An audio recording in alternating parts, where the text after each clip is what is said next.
How I came in is charity. Somebody, I can't say who it was, called me, and this was about Gucci when that whole deal went down with the killing and all that. She said to me, she said, Dad, please help him. And I said, I'm not getting in this music industry. I don't want shit to do with it. That came from his ass, him and Corey. Because of Bimmy and Corey, I didn't want shit to do with the music industry. I didn't like the way they did it. And it was really because of Kelly Price. I was just so hurt with Kelly Price. There's a lot of stuff Kelly was going through that time, with Mariah at that time. There was a lot that was happening over there. We ain't going through all that bullshit. That's water under the bridge. But it's the reason why you didn't want to. Yeah, I didn't want to do it because I love Kelly. Right. Like, I love Kelly. But, of course, Mariah, they was working with Mariah, so they had to be on Mariah's side. You understand what I'm saying? And Kelly got the short end of the stick. And at that time then, that's when Kelly was, like, really big. She was big. Right. You know what I'm saying? And, you know, Kelly could blow. Right. And she couldn't get anything. So me, Kelly, and Yo-Yo, I'll never forget, we was in the studio crying and talking, and that just touched my heart. I didn't want shit to do with it. I told Jose that day, I said, I quit. I'm not coming to Soul Convention anymore. I'm not coming back over here anymore because I used to be at Soul Convention. Corey would have me over there doing the studio and doing all the shit. Right. They did that old bull. What was that? What was that about? Bull to Kelly, and that was it for me. I felt so bad for her and everything she was going through. You know what I'm saying? Right. And so when I got to Georgia, that was the one thing I vowed I wanted nothing to do with the music industry anymore. I just didn't like it. You know, I didn't care for it. What did you do, man? That's what I was just thinking. What did y'all do? Y'all did something. What you do? Well, Kelly was the background singer. Uh-huh. She always wanted to be lead. She could blow. She could blow. She could sing. She could blow. She could Definitely. sing. Definitely. Take nothing away from her. She can sing. She the one singing the hook on More Money, More And Problems. she's a writer. And she writes. Yeah. So what'd you do? Did nothing. I wrote with Corey Rooney. Okay. Yeah. So they, you know, it's back then the decisions that they made, it ounced her out. She was ounced out. Right. And that pissed my ass off. Period. Point blank, period. Stop looking at me. Yo, you want... I just didn't... You coming back. I just didn't like it. You know, and I'm pro-woman. Yes, I see that. Okay, so that's a big thing for me. You know what I'm saying? And I actually love that about you. yeah, Yo-Yo was going through a lot of stuff then. You know, even she was going through so much. There's a lot of people going through a lot. Right. You know, and you still ended up in the music business. Yeah, because you know why? I did somebody a favor. I was supposed to be doing charity work with Oni. And she kept calling me and I said, I'm not fucking with this. I'm not touching this. And then Gucci would call me every morning. Let's go eat breakfast. Let's go eat breakfast. And that's when the day somebody said to me about him. Like, I remember going over to Cat's office where Big Cat was. That's where he was a part of. Right. Jacob York, all of them was in there. I never going in there, and I remember going in that office, and we was all talking, and she was like, help him, please help him. He going through this, that in the streets, or whatever. I said, look, I can't do nothing for him here in Georgia, okay? I said, but if he go back home with me, he's good. I knew here I could do whatever I needed to do, okay? I said, but I don't want to be bothered with this stuff. Until somebody said that to me. If you fuck with him, Dad, I will never fuck with you again. Who said that? I'm not going to tell you. Oh, they tested you. Yeah, I know. They tested you. Okay, hello, I do Wheaties sometimes. But my niece Tiffany said to me, Aunt Debbie, you don't never let nobody tell you what you're not doing. Help him. And I looked at her. I said, Tiffany, I don't want to get back in this shit. I don't want to do this. And she said, Aunt Debbie, I ain't never known you to let somebody tell you what you can't do. And that's how I got into it with him. It was never supposed to be me working with him like that. It was only supposed to be the charity. But he was so persistent. Like every morning he would call for breakfast. And like Gucci would be up early in the morning, ready to work, ready to do whatever. He was up. Right. And that's how we started. And I brought him here to New York.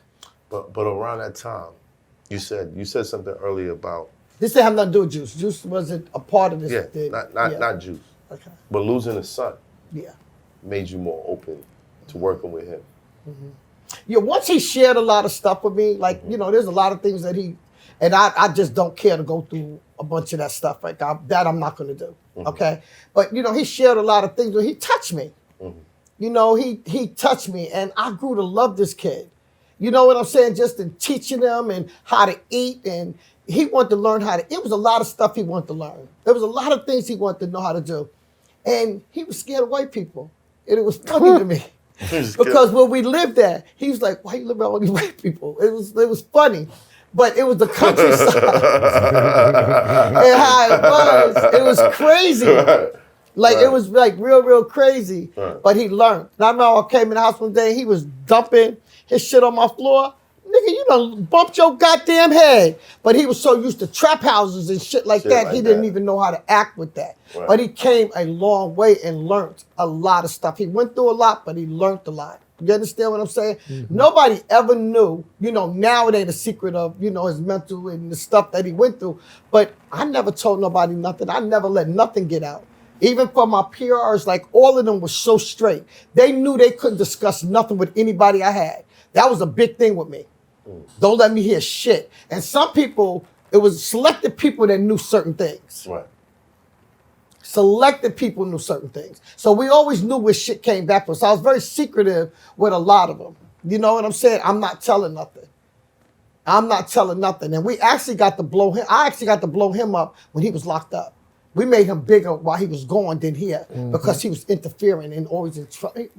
Oh, God, the baddest boy. He stayed in trouble. Why do you think he was always in trouble? He just stayed in trouble. But why? Was it the drugs? The drugs was a big thing. Yeah. Yeah, the drugs was really huge. But, you know, Gooch was fighting a lot of demons. Right. He had a lot of demons he was fighting. You know what I'm saying? It's like, that's what all of us in our childhood and the stuff that we go through and how we live it. That shit comes back into us when we become adults. You know what I'm saying? It echoes. It comes back. And if you don't figure it out, it just keeps echoing. You don't realize what you're doing that's a part of something that happened a long time ago, and render it or fix it or whatever. It just keeps echoing, and some people just get lost forever. Those who ignore the past are doomed to repeat it. Keeps coming, like you said, basically. Yeah. But in this, seeing him being problematic, you're staunch that you're not going to get back into the music business.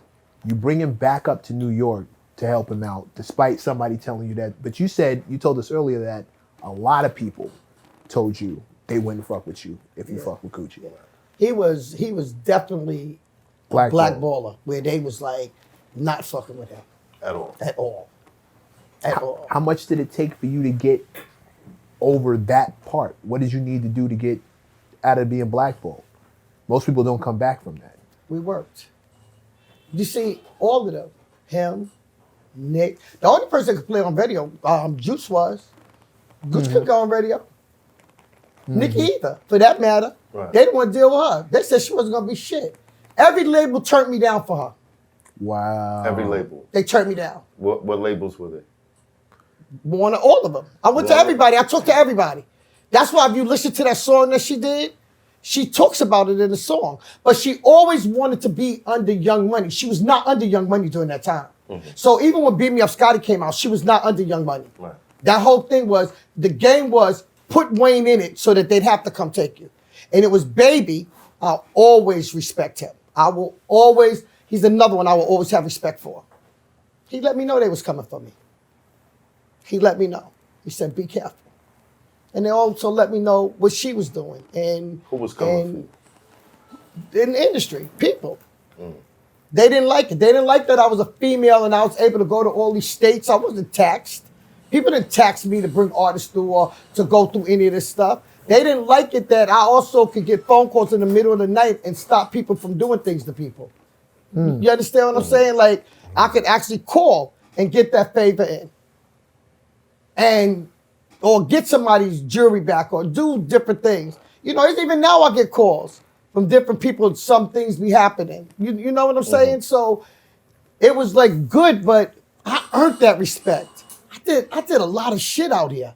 More things than they'll ever know. I just don't talk.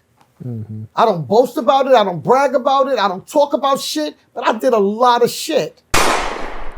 It's hot for trap turned smack rapper. Only smack rapper that you know is smack rappers. Got bars, I can hang with the backpackers. Trap star, I don't hang with the backpackers. I'm in the hood with the work, you heard. Making fiends leave earth, you heard. Got your baby mama thirst, you heard. Feel the flow, nigga, throw it in reverse. This the wave you need to surf, you heard.